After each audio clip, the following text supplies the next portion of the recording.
estamos una nueva semana en el podcast constitucional que tenemos semana a semana junto al Líbero y la Facultad de Derecho de la Universidad San Sebastián, con nuestros panelistas estables, con Gonzalo Arena, director de carrera de la Escuela de Derecho, exdiputado, doctor en Historia, aparte de abogado, y con Luis Alejandro Silva, consejero constitucional de este proceso y experto en Derecho Constitucional. Hoy día, obviamente, que vamos a tocar desde el punto de vista constitucional y del debate constituyente lo que está pasando. Hemos visto, ¿no es cierto?, en estos días, millonarios recursos públicos traspasados a fundaciones de una coalición política por funcionarios de las mismas coaliciones y vinculados todos en estas mismas coaliciones. O sea, al final, quedándose la plata entre los mismos. ¿Se imaginan cómo sería fiscalizar sin libertad de expresión y sin prensa libre? Fue el tema que hablamos, ¿no es cierto?, la semana pasada. Una comisión, a lo mejor contra la desinformación, hubiera dicho que la primera denuncia es mentira y el tema hubiera quedado enterrado. Por eso es tan importante la libertad de expresión. Yo quiero, para introducir el tema, citar algunas frases que llaman muchísimo la atención. Lautaro Carmona, del Partido Comunista, dijo: no puede ser que exista la casualidad que quien asigne los recursos es de un partido, quien lo reciba es del mismo partido y quien lo intermedia también es del mismo partido. Bueno, bienvenido a cómo gobierna el Partido Comunista donde gobierna, ¿no es cierto? Todo es del mismo partido. Qué pena que esa forma de gobernar parece que empezó también a llegar a Chile. Hemos visto acá Boric decir que está indignado, pero no pasa nada con las responsabilidades políticas. Jackson decir que es muy doloroso lo que está pasando. Camila Vallejo, que ya se hicieron valer las responsabilidades políticas porque cayó la subsecretaria o el subsecretario. Winter, el diputado Winter, ya fue récord, ¿no es cierto? Dijo que era imposible que un partido que administra el Estado sea 100% probo. Ministro Monte, nadie sabe cuánto sabía, pero todos sabemos que es el ministro que está a cargo. Él es el responsable político en última instancia, por lo tanto, que la gente tenga una evaluación de él como por su rol en el Congreso es muy distinto a que hoy día se le evalúe políticamente por su responsabilidad en el ministerio. Con esta breve introducción, Luis Alejandro, te quiero preguntar a ti, ¿qué se hace en la Constitución para abordar este tema, pero que no sea simplemente, oh, la corrupción es mala y un gran artículo? ¿Cómo se puede avanzar en esta materia en el debate que ustedes están? Mira, en el anteproyecto hay en esta materia innovaciones respecto del texto vigente. Hay un reconocimiento bastante más explícito al deber del Estado de garantizar la integridad pública. De hecho, hay un artículo 10 que simplemente leo la primera línea de un artículo que tiene 3 párrafos, pero es deber del Estado garantizar la integridad pública. Hay un explicitar, y en esto, independiente de las responsabilidades políticas y el lío político hoy día, pero en general es bastante transversal, ¿no? El compromiso con que de las platas públicas se haga un buen uso. Que cómo se comporten los mismos que hacen esas declaraciones después es otro problema, pero a la hora de ponernos de acuerdo en redactar un texto, este definitivamente es un consenso. Se pueden fortalecer también desde la Constitución. Yo ahí no sé decir si en el anteproyecto ha ocurrido las atribuciones de la Contraloría General de la República. En su momento se discutió, es una cuestión completamente, o sea, no sé si completamente accesoria, pero se discutió, no quedó en el anteproyecto, la creación de un consejo que acompaña al Contralor en el ejercicio de sus atribuciones, cosa que no quedó, en cambio sí quedó, por ejemplo, respecto del Ministerio Público, si no me equivoco. Pero, lamentablemente, Marcela, yo creo que, y lo discutíamos respecto del terrorismo en su momento, lamentablemente lo que puede ofrecer una constitución para evitar que esto ocurra, al final es poco, es poco. Hay obviamente un desarrollo legislativo, a nivel legislativo, que hace la bajada de estas definiciones constitucionales, y es importante, obviamente, una bajada administrativa a nivel reglamentario. Está la jurisprudencia de la Contraloría, que también es importante. Están las competencias materiales, vamos a decirlo así, las capacidades materiales de los órganos fiscalizadores para prevenir o sancionar cuando esto ocurre. Pero al final, y esto yo lo digo siempre respecto de todo, ¿no? No hay ninguna constitución que pueda impedir el mal uso de la libertad, ni una. Porque las constituciones, por lo menos las que estamos redactando, las que a mí me importan, siempre parten de la base de resguardar la libertad de las personas. Y eso implica asumir el costo de un mal uso de la libertad, ¿no? Evidentemente que esto no estoy diciendo que, mira, porque usó mal su libertad, pero nos comprometimos con la libertad, no hay sanción. No, tiene que haber sanciones severas, y en eso obviamente la legislación puede avanzar y la Constitución también. Cierro con esto, Marcela, para no ponerme latero, pero una innovación que a mí me encantaría introducir en la Constitución, también lo he repetido muchas veces, es un reconocimiento explícito a la fe pública como un bien esencial para la convivencia. Es decir, el daño que le hace una situación como esta a la confianza ciudadana en el modo en cómo se distribuyen las plata entre las fundaciones, en el uso que se hace de los recursos que se recaudan por la vía de los impuestos, etcétera, etcétera, es enorme. Es enorme. Es decir, el tejido social, es decir, que un poco ciútica quizás esa expresión, pero la confianza o el respaldo ciudadano que es inherente a una acción eficaz por parte de quienes nos gobiernan, se ve minada, ¿no? Se debilita a consecuencia de estos hechos. Por lo tanto, un reconocimiento constitucional a esta condición básica para que la convivencia social sea viable, a mí hoy día me parece interesante, y añadirle una especie de colofón que diga, mire, la traición a la fe pública, es decir, abusar de la confianza que han puesto en ustedes, esa cuestión merece sanciones muy severas porque está dándole bajo la línea de flotación a este buque que es la sociedad chilena. Oye, Gonzalo, y para evitar esto de que al final uno tiende a ver que aquí hay un esfuerzo de la coalición de gobierno como por generalizar todas las fundaciones, aquí tenemos un problema de cómo se traspasa plata a las fundaciones, bueno, y eso al final termina en que entonces, si todos son responsables, nadie es responsable de nada, o lo vemos discutiendo de que la delegación de facultades del ministro Montes los Ceremi, si el problema no es la delegación, el problema es que se roben la plata después de delegar, ¿ah? Y ahí tiene que seguir, ¿no es cierto?, la responsabilidad administrativa. Entonces, ¿qué harías tú o cómo fortalecerías un poco las herramientas en esto? Pero como dijo Luis Alejandro, es difícil que una constitución pueda regular, ¿no es cierto?, el uso de la libertad. Y ahí yo me acordaba de Enrique Maquiver en su notable discurso del año 1900 cuando hablaba de la crisis moral de la República, que Chile estaba mucho mejor que antes, con mucho más plata, con mucho más leyes, con mucho más recursos, pero estábamos en el fondo, estábamos mal, porque no existía en los funcionarios públicos ese sentido del deber, ese sentido de amor a la patria, a las instituciones, a la moralidad pública en el fondo. Y yo creo que ahí hay un tema importante porque mucho de esto se juega con el ejemplo. Entonces, como tú decías, Marcela, cuando no hay responsabilidades políticas, entonces el que está más arriba no tiene que dar ejemplo de nada, simplemente, ¿no es cierto?, tiene que tratar de politizar el tema y mostrar su caso como que es un ataque político. Y eso le hace muy mal a toda la institucionalidad, le hace mal también a los dirigentes políticos que sí quieren dar testimonio de asumir responsabilidad y hacer cosas bien hechas. Y yo creo que ese es el gran problema de fondo, que con la excusa de que esto se politiza, al final hacemos defensas corporativas y, como tú decías, todos somos culpables, el problema es de la institución y sigamos para adelante y hagamos un gran acuerdo por la probidad, ¿no es cierto? Aparecemos todos con los brazos levantados juntos y como si eso fuera a solucionar todos los problemas.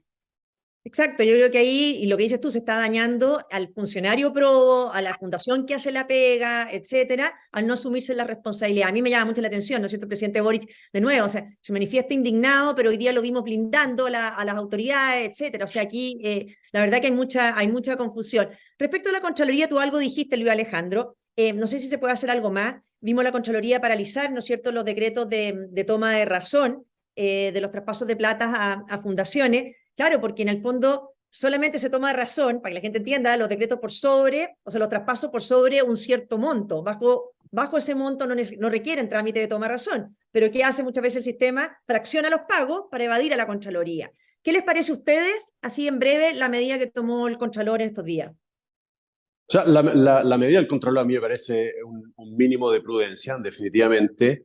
Pero quería, si me lo permites, Marcela, terminar de desarrollar la respuesta de Gonzalo y la tuya propia, porque con lo que ha pasado, cierto, se daña la confianza en las fundaciones, se daña la confianza en los políticos. Hay otro bien que resulta dañado y que es tremendamente sensible en la discusión constitucional, que es la colaboración entre el Estado y los particulares.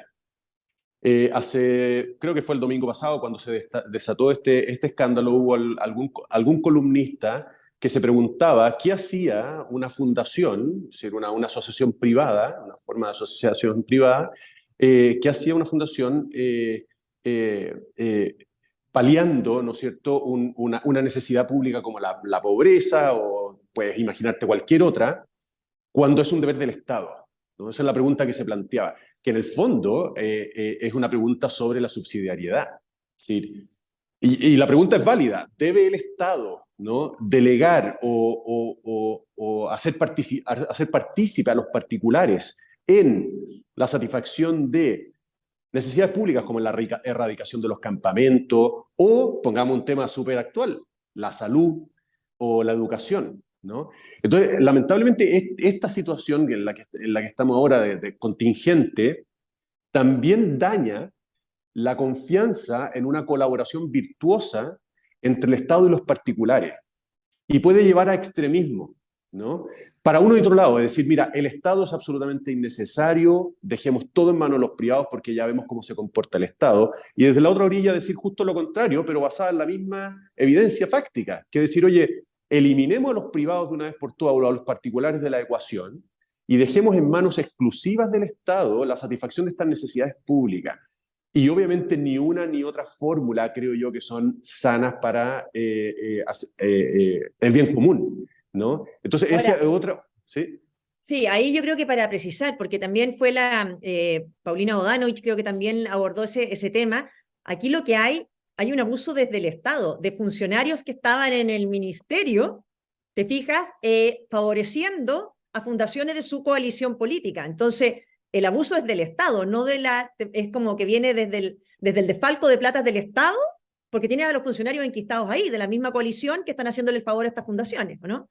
Cierto, pero desde el punto de vista de la comunicación, yo creo que esa distinción se borra un poquito y lo que aparece es, mira, aquí hay una articulación entre una fundación que es del mundo privado y el Estado, que es lo público, entre comillas, y a través de esa comunicación se produce esta situación viciosa, ¿no? El hecho de que unos y otros hayan pertenecido a tal o cual partido político, hayan estado asociados a no sé quién, yo a no sé cuánto, que hoy día autoridad, etcétera, creo que son cosas que el gran público no va a terminar de asimilar.